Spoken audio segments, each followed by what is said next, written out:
Friends, मैं नीरज पांडे, आप देख रहे यूट्यूब चैनल नीरज विद मैजियस। आज मैं चर्चा करने वाला हूँ ऐसे शख्सियत की जिसको सिर्फ आप उसके नाम से नहीं बल्कि उसके गुण से, उसके कर्मों से, उसके कार्य से जानते हैं। वह ऐसी शख्सियत हैं जिनको हर व्यक्ति कह सकते हैं, युवा के साथ साथ बूढ़ा और जो युवा के साथ साथ बुजुर्ग भी उनको सम्मान देते हैं। ऐसे शख्सियत का मैं नाम आपके सामने बताने जा रहा हूँ। वह सिर्फ कह सकते हैं एक नाम नहीं, एक व्यक्ति नहीं, एक कोई विशेष शिक्षक नहीं, बल्कि कह सकते हैं मित्रों, वह युवाओं के दिलों की धड़कन, युवाओं के दिलों की उम्मीद, युवाओं के दिलों का आस हैं। ऐसे शख्सियत की मैं आज चर्चा करूँगा जो शिक्षा जगत में कह सकते हैं खुद आईएएस का पद छोड़ करके, आप सभी को पता है, खुद यूपीएससी में सेलेक्ट होते हैं और पद को छोड़ करके हम सब युवाओं के लिए वो एक मार्गदर्शक बनते हैं। और अगर शायद वो उस पद पे रहे होते तो अकेले एक आईएएस होते, लेकिन उस पद को छोड़ करके उन्होंने हज़ारों की कतार में कई सारे आईएएस खड़े कर दिए अपने बलबूते। ऐसे शख्सियत को मैं बहुत बहुत नमन करता हूँ मित्रों, और मैं उनका आज आपके सम्मुख इसलिए ये सेशन लेके आया क्योंकि आप मेरे बहुत सारे बच्चे बोलते हैं कि सर डॉक्टर विकास दिव्यकीर्ति पे ऐसे कुछ आप बताइए कि जो मुझे लगे कि मुझे भी कुछ ऐसा बनना है कि जिससे लोग युवाओं के दिलों की आस और उम्मीद बन सकें। किसी के लिए काम करना आसान होता है, लेकिन किसी के दिलों में राज करना बहुत कठिन होता है मित्रों। और मैं मानता हूं कि डॉक्टर विकास दिव्यकीर्ति सर ऐसे एक शख्सियत हैं जो ऑफलाइन और ऑनलाइन दोनों के लिए, बच्चों के लिए बहुत ही सहज और सरल व्यक्तित्व रखने वाले व्यक्ति हैं, जो हर बच्चों के लिए बहुत ही सहजता से हर क्वेश्चन को बहुत ही सामान्य भाव से समझाते हैं। और मुझे जब भी उनको देखता हूँ ये हमेशा प्रतीत होता है मित्रों कि उनके चेहरे पे सदैव मुस्कान बनी रहती है और अपने प्रियजनों के दुख को वो सदैव सरल और सहज भाव से हरते हैं। और उनका उद्देश्य होता है कि भारत में जो भाषा हिंदी है सबसे ज़्यादा बहुतायत में बोली जाती है, उस भाषा का भी महत्व बना रहे।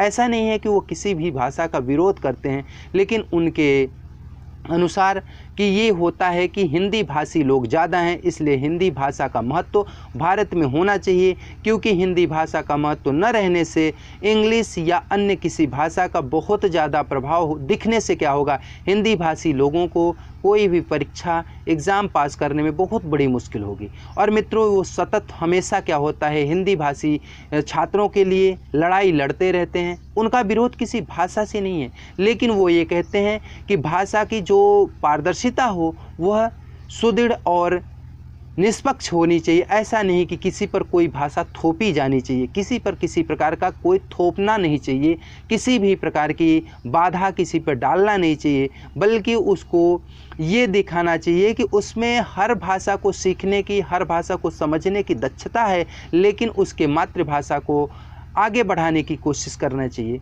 मित्रों, मैं सदैव से ये देखता हूँ कि आज तो ऑनलाइन जब से चला 2019 के बाद से ऑनलाइन का क्रेज़ बहुत ज़्यादा बढ़ा, लेकिन ऑफलाइन में भी देखें तो ये डॉक्टर विकास दिव्यकीर्ति सर का नाम बहुत ही फेमस नाम है, क्योंकि उन्होंने अपने खुद को पद को छोड़ करके हज़ारों की संख्या में आईएएस और पीसीएस बना करके ये इतिहास रच दिया कि अगर शिक्षक चाहे तो वह किसी को भी बना सकता है। चूँकि चाणक्य की एक वाक्य है कि शिक्षक को साधारण नहीं समझना चाहिए, क्योंकि उसके गोद में प्रलय और निर्माण दोनों पलते हैं। तो शिक्षक जो होता है मित्रों, वह साधारण कभी नहीं होता। शिक्षक अगर चाह ले तो शिक्षक अपने छात्रों को उस उत्कृष्ट और उच्च शिखर पे पहुंचा सकता है जहां सामान्य व्यक्ति कल्पना भी नहीं कर सकता।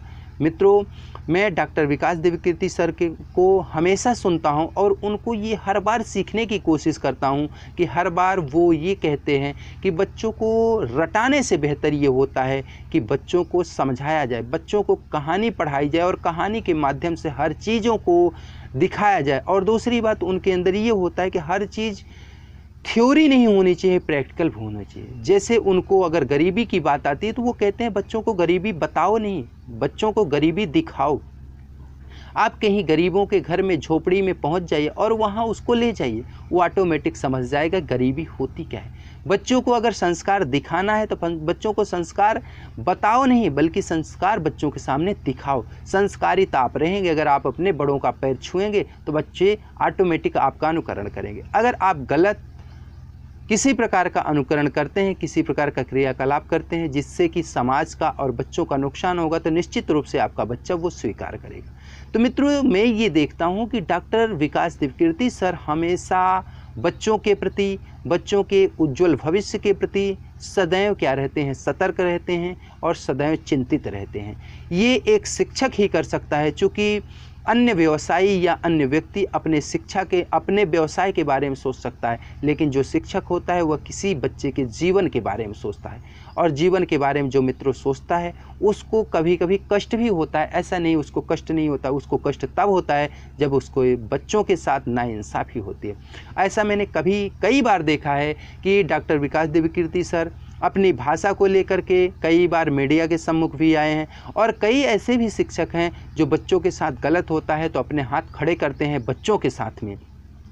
और ये शिक्षक ही कर सकता है। सामान्य व्यक्ति क्या होता है, अपने स्वार्थ के लिए, लेकिन शिक्षक का उद्देश्य होता है कि मैं जहाँ हूँ इस पद से और ऊपर मेरा बच्चा जाए। यह क्या होता है, एक शिक्षक का गुण होता है मित्रों। और डॉक्टर विकास दिव्यकीर्ति की तो प्रशंसा जितनी की जाए उतनी कम है, लेकिन ऐसा नहीं है कि इनकी बुराई नहीं होती मित्रों। मैं इनकी भी वीडियो जब देखता हूँ तो इनके वीडियो में भरमार रूप से देखा जाता है कि इनकी प्रशंसा और इनकी अच्छाई बताई जाती है, लेकिन 2, 4, 10 ऐसे भी मिल जाते हैं जो इनकी भी बुराई बताते हैं। तो मित्रों, मैं एक चीज़ ज़रूर सीखता हूँ, मेरे पिताजी कहते हैं कि अगर आप जीवन में कितना भी अच्छा कार्य कर दीजिए, लेकिन कहीं न कहीं किसी न किसी व्यक्ति को आप खटकेंगे ज़रूर। तो यही सत्य बात है कि अगर मैं डॉक्टर विकास दिव्यकीर्ति सर को देखता हूं तो मुझे नहीं लगता है किसी प्रकार की कोई कमी दिखती है, लेकिन उनकी भी अगर कमी लोग करते हैं, बुराइयां बताते हैं, उनकी भी आलोचना करते हैं। यहाँ तक कि मैंने एक कमेंट पढ़ा था एक सज्जन का कि उन्होंने लिखा था कि मैं आपके नाम पे एडमिशन ले लिया, अपने बच्चे का करा दिया, लेकिन आप तो कभी दिखते ही नहीं हैं।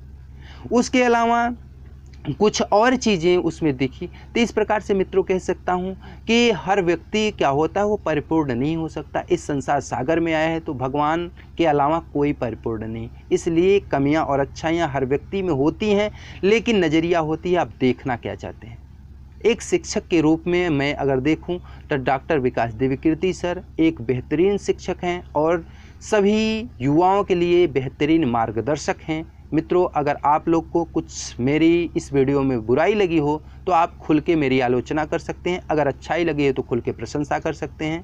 वीडियो को अगर अच्छी लगी हो तो लाइक कीजिएगा, शेयर कीजिएगा, और पहली बार विजिट कर रहे हैं तो चैनल को सब्सक्राइब कीजिएगा। फिर मिलते हैं किसी नए सेशन के साथ, किसी नए नेता या किसी नए शिक्षक की बात मैं आपके सम्मुख रखूँगा। तब तक के लिए सभी मित्रों को जय हिंद, जय भारत।